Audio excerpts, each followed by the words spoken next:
So thank you so much to the steering committee for inviting me. It's a huge pleasure. It's my first time in India and it's been an amazing trip, so thank you. So I'm a jobbing medical oncologist at the Royal Marsden with a big team. We have over 12 medical oncologists and we do breast only with the opportunity to do clinical trials. But in fact, coming to this meeting, I realized that we face exactly the same dilemmas, the same questions about de-escalation and about what to do next when we have a plethora of drugs that we could use and how we sequence them. So these are my disclosures. So the font has totally changed on my slides, so I apologize. They're not as clear cut as I'd hope. So in this short talk, I hope, I'm going to talk about the breast cancer subtypes, look at how the ADCs have developed in those breast cancer subtypes. And I think what we're all largely doing at this time, I think there's some sequencing considerations as well as the newer drugs that are coming available on the more early studies, but I'm not going to mention cost. And I think that is the elephant in the room that we need to work out where we need to give sequential ADCs, or maybe some patients just need a go at it once, and maybe some people don't need it early on in their treatment. So we have to decide, and I think there's a lot of information yet to come. So what is an optimal ADC? Well, we know it's composed of an antigen and target, for which we have an antibody for. We have a linker. So we want an optimal linker between the antibody and the payload. And the payload has to match the disease biology. For example, a lot of the DNA disrupting drugs that were used initially has meant that the ADCs became very big in hematology very early on.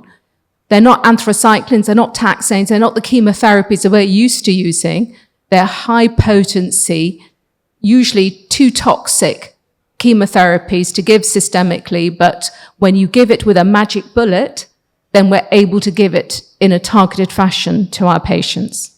And I would highly recommend, if you have an opportunity, the ADC session at San Antonio. I think it was on Wednesday afternoon, and some of these slides are taken from that session. It was a superb session going through the historical basis and what makes a good ADC. So a bit of basic biology again, and I know you're all senior oncologists, but just to take us back to the basics. So you have the antibody drug conjugate binding to an antigen, internalization, lysosomal degradation, release of your payload, your warhead within the cells. You have cell apoptosis, and then ideally you have a cytotoxic agent which has membrane permeability that can go back out again and have a bystander effect. So you want an antigen that's quite exclusive to your tumor type. You want high density on the tumor cells. You want a cleavable linker, so it releases a payload, but not too early, just at the right time in the cancer cells. You want a cytotoxic agent that is going to be powerful and possibly be permeable to go outside the cells in the immediate vicinity, but not too far. So not too much, not too little. You've got that real Goldilocks dilemma in that. So HER2-positive breast cancer. So this is where it really started for us. So the hematologists had their Mylotargs, they had their drugs earlier on, but for us it really started in 2012 with TDM1. So with TDM1, so again, just a little bit of historical reflection on where we are.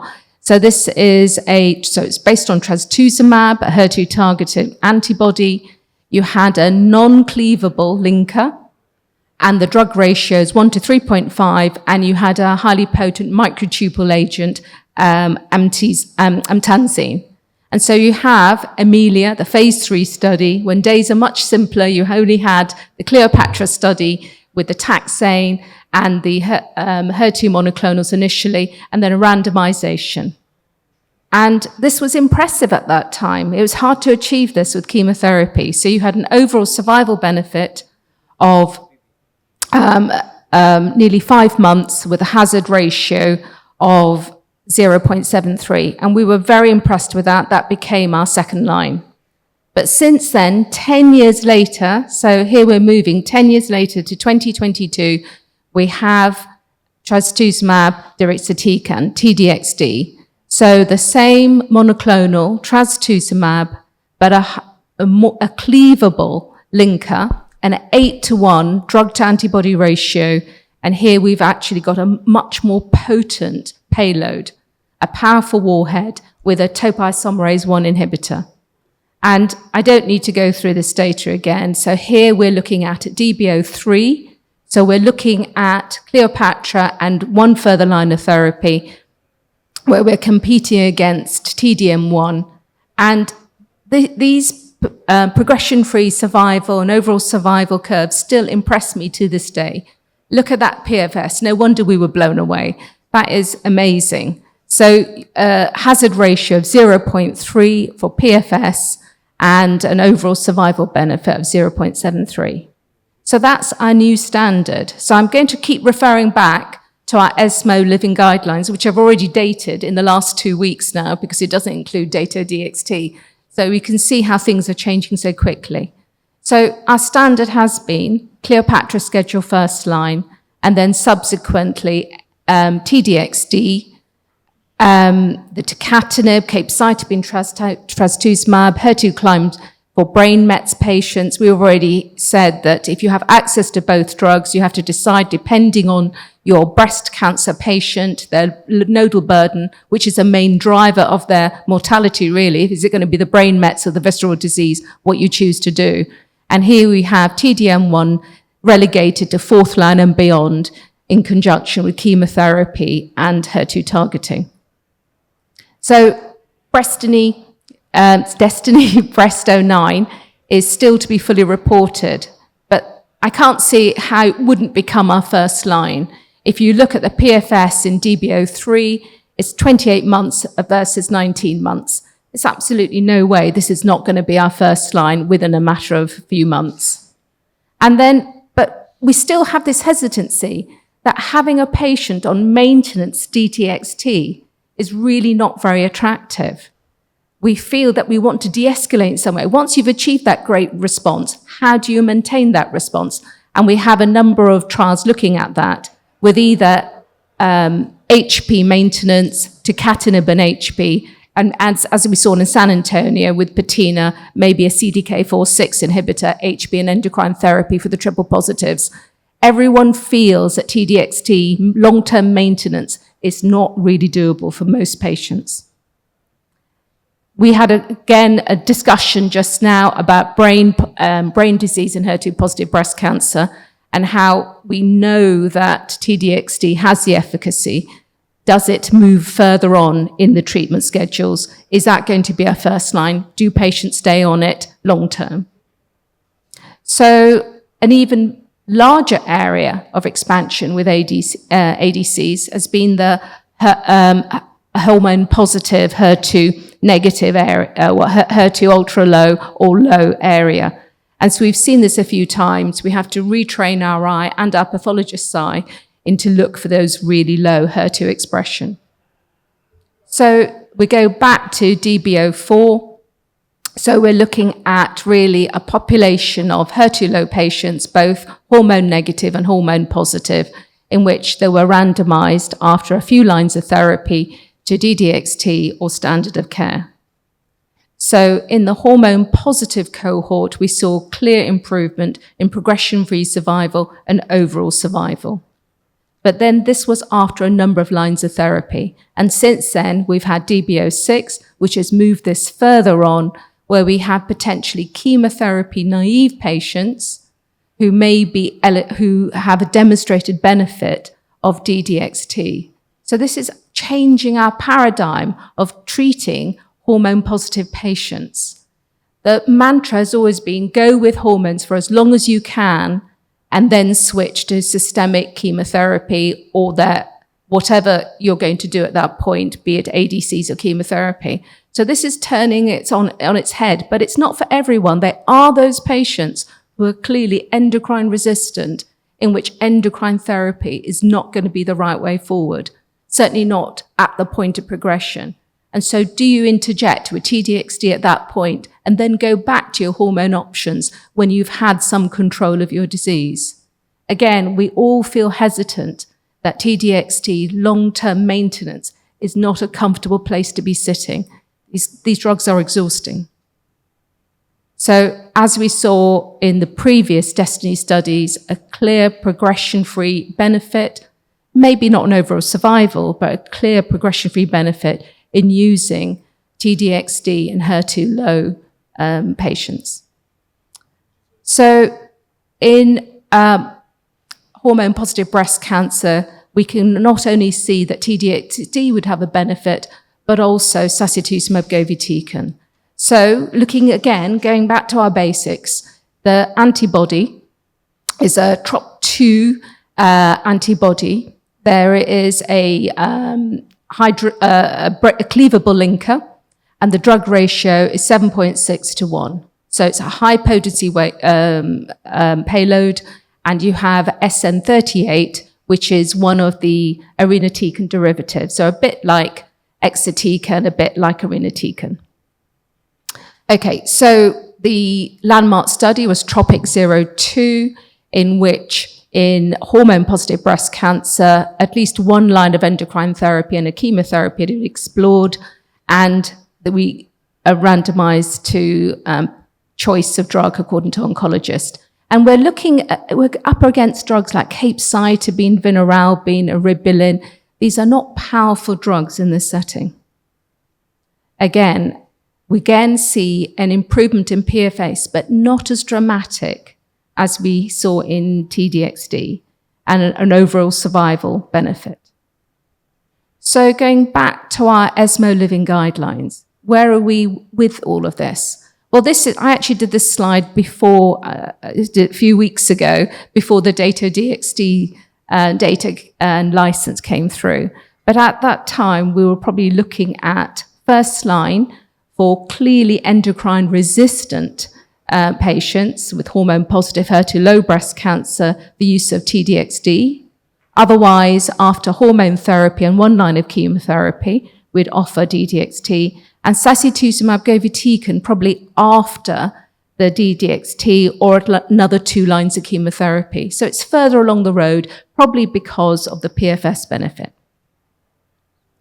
So the new kid on the block, which is sweeping the stakes at the moment, so Dato-DXT. So this is an anti-TROP2 antibody. It has a cleavable, stable linker, so it's very stable. It only releases its payload within the cell. So it also has a powerful topoisomerase inhibitor. So it's exatecan, the same that you get in DDXT. And so you have the bystander effect as well with this drug. So the landmark study will be TROPION-01. And in this entry criteria, you had hormone-positive breast cancer patients. They could be HER2 anything, so including IHC 0, and the 1 to 2 lines of chemotherapy. So they were randomized to standard of care and Dato-DXT, and so you have a progression-free survival increase of only a couple of months, but the hazard ratio is 0.63, and we still don't have the overall survival data.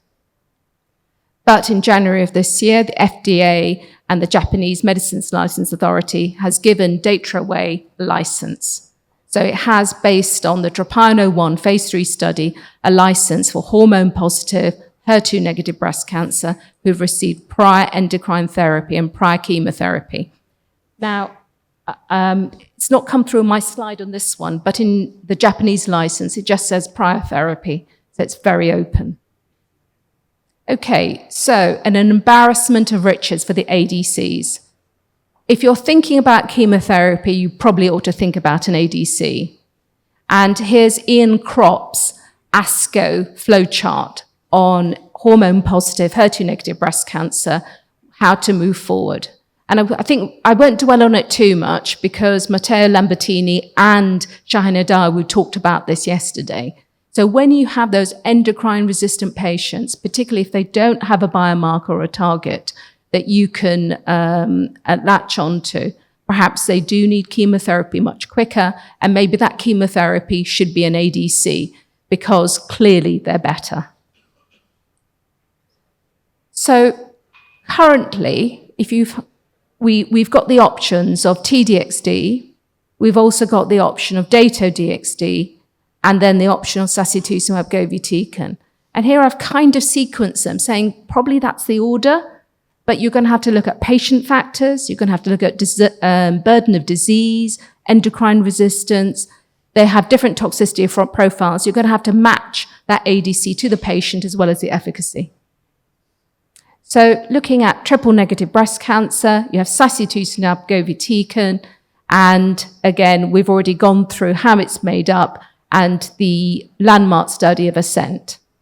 And so you have an improvement in PFS and improvement in overall survival. These drugs we've already talked about before. With T-DXd and DESTINY-04, there was a small number of patients who were triple negative, and again, they appear to have the same benefit in improvement of progression-free survival. So in triple-negative breast cancer, how are we going to sequence the ADCs? Well, sacituzumab govitecan has become our standard after immunotherapy.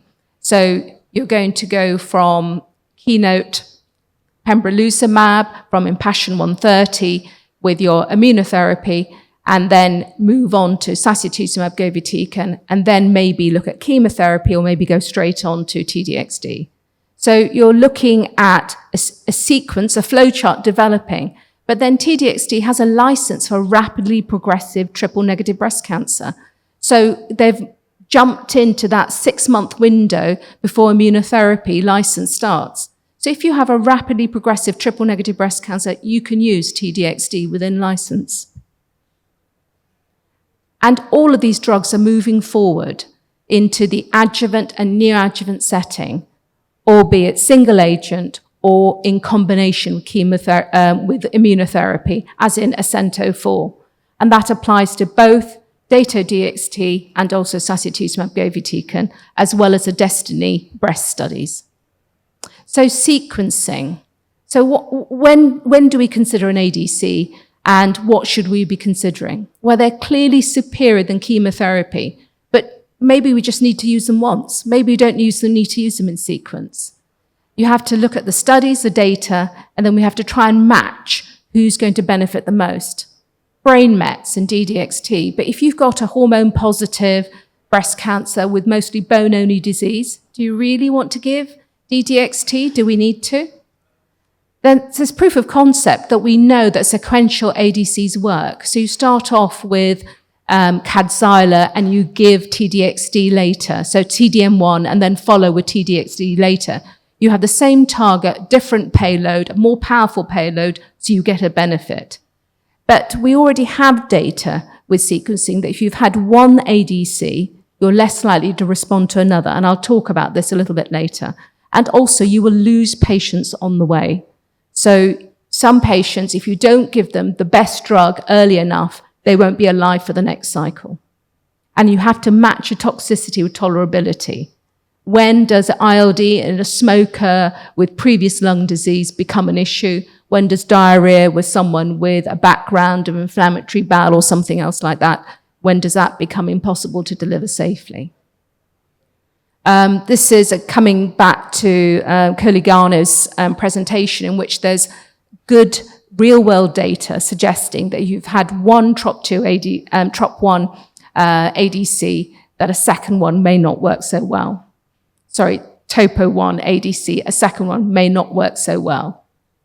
So we have real difficulties in finding the data to work out how to sequence this. But I think real-world data will help, because we'll be using these, and we need to collaborate and bring that data together to work out how we sequence them. And of course, all the patients who took part in the clinical trials, they will go on to receive other ADCs later on. So we need to follow up those patients and see what happened. Now, there's some French data suggesting that, and I may just jump to this, that suggests that if you have sequential ADCs, that the second response can be quite poor. And the more lines of therapy that you have, the worse that outcome is. And what this French study looked at was mostly in triple-negative breast cancer. If you look at the bottom bar, They had 100 patients who received sacituzumab govitecan and then T-DXd. And although the initial response was quite good, the second response was very poor. And so we just need to keep this in mind because these are very expensive drugs. And I have to say, I'm not a massive fan of these Sankey diagrams, but this diagram does show that if you have resistance to your first ADC, there's still a chance of getting a response to a second ADC. So there is not always true cross-resistance, even if you're using the same antibody or the same payload. So there are some prospective studies looking at sequencing the antibody-drug conjugates. So this one in TRADE DDXT, you have a combination of giving either dato first or DDXD. Again, the SATIN study is looking at sequential ADC therapies. Which sequence should you be in? What phenotype? What kind of patient? So some new kids on the block. Now, we talked about the benefits of having a narrow target, a better linker to release the payload at the right time, and also a powerful payload. And out of the new ones that are coming through, I think we've already mentioned it once, the SHR A1811 antibody ADC is really looking very promising. So this Chinese, it's Fudan University in Shanghai. They've already done some early phase data which shows very powerful activity in both HER2 positive and HER2 low cancers. And they've already shown at San Antonio benefit in the neoadjuvant setting, including single agent activity. I don't think we're quite ready for that, but I think all these trials will all come together roughly at the same time. We know that all of the drugs that we're using in the metastatic setting will come into the early setting in no time at all. So we have to have a strategy of how to manage a toxicity and how to select those patients. So the future is there a biomarker? That would be ideal. Is it ctDNA? Is it a differentiation of the HER2 expression? Is there another way that we can identify the patients who are going to actually respond to those ADCs? Can we combine the ADCs with immunotherapy? Does immunogenicity help improve the response? And how do we overcome payload resistance? So what are the take-homes? Well, I think we know that the antibody-drug conjugates are going to be replacing chemotherapy for most of our breast cancer patients. And it's probably when to use what. They have a good therapeutic index. Do all hormone-positive breast cancer patients need them? They're tolerable, but as I mentioned with ILD, mucositis, ocular toxicities, all of these side effects can have long-term effects on patients and actually can make them less fit for subsequent treatments. Sequencing is going to be hard to define, and I think the clinical trials will not necessarily give us the answers. And I think real-world data will actually take more and more precedence with these new drugs. We'll have to collaborate both nationally and internationally to work out for our pool of patients what's going to work best. And of course, we've already mentioned biomarkers, tumor burden. There's always going to be patient factors that are going to influence your choice because some women still don't want to lose their hair. Some women still don't want to have intravenous chemotherapy, and we have to keep listening. And of course, the way forward, as always, is newer drugs, but also combination therapy. There may be points where we may not be using chemotherapy at all. Thank you very much.